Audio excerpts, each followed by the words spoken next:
afkaaga idib u yeel waryaa aamus maxaa ismooday inaad igu soo taagaysaa ma waxaad u malaysaa walaalka xabsiga inuu kusoo baxay mise qori ii qaadanaya ii dilayo mise saxay ayaa anigii soo weeraraya magaalada inaan kugu sii daynayo miyay kula tahay adiga ii sheeg bal dakhli yaa dhegayso adiga waryaa aniga waxaan huwa haddii aad xirtay xataa inaan xabsiga ku waarinayo sahay badbaadinayo mii fahamta adiga waa ku fahmay laakiin hadalkayga si fiican u fahan sahayga aad sheegaysid 6 bilood ka hor dil ayuu geystay dilkaas aanu ku soo xiray balse nasiib wanaag xabsiga ayuu ka badbaaday isaga si ma ogo taleefankiisa baaritaan inaan ku hayno meel walbuu tago waan la soconaa isaga simkaarka ayuu bedeshtay laakiinse serial numberka taleefanka ayaan la soconaa simkaar walbo isticmaalo waan la soconaa meel walbuu tago magaalo walbuu tago annaga warkiisa waa haynaa balse waxaad ogaataa adigu waxaadan ogayn ayaan kuu sheegaya walaalkaa markii la xiray oo ogaaday isagana baddan dhan wuu ka baxay meel ayuu isku fadhiyaa bris baryaani ayuu cunaya haddii aad hadalkayga rumaysanin taleefon wac walaal waree xaggay joogtaa walaal mashwaari ayaa jooga bris baryaani ayaan cunaya bris cunaya soo maa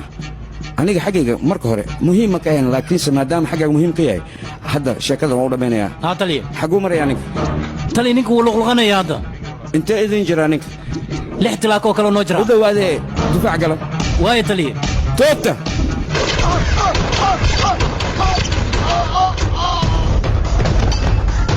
wuu dhintay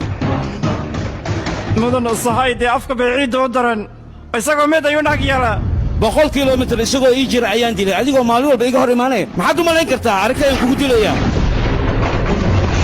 reer fiican ayaad leedahay lacagna waad leedahay shaqo fiicanna waad haysataa maxaa waay damac kaa galay daroogo inaad ka ganacsato doqon baad tahay waryaa dantaada ma ogid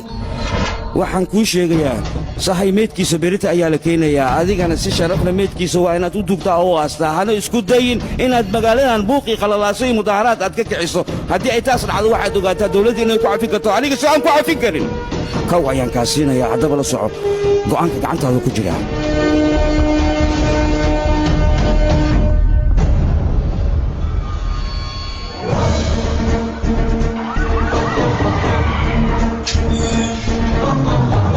eeyihiina dhalalaala khamre iyo baryaani ayaa laydin siiyey waxaana laydin yidhi soo qasay idinkuna waa baxdeen dad masaakiin ayaad soo layseen dukaamadaad soo jijibiseen intaasoo dhan soo khalad maaha idinku haddii aad la soconin anigii ayaa idiin sheegayo waddankan geesiyaal badan ayaa u soo halgamay si ay xornimada waddankan u dhaliyaan markay dhaliyaan kadibna ciyaal suuqi iyo burcad noociinoo kale ayaa soo baxay waxayna doonayaan xornimada iyo nabadda waddanka inay baabi'iyaan marka waxaad tihiin caado qaatiyaal ciidankiina ku soo hareersama 2 talaab hore u soo socda diyaar garooba diyaar sooma tihiin garaaca dadka laynaya shacabka iyo masaakiinta waa in sidan loo galaa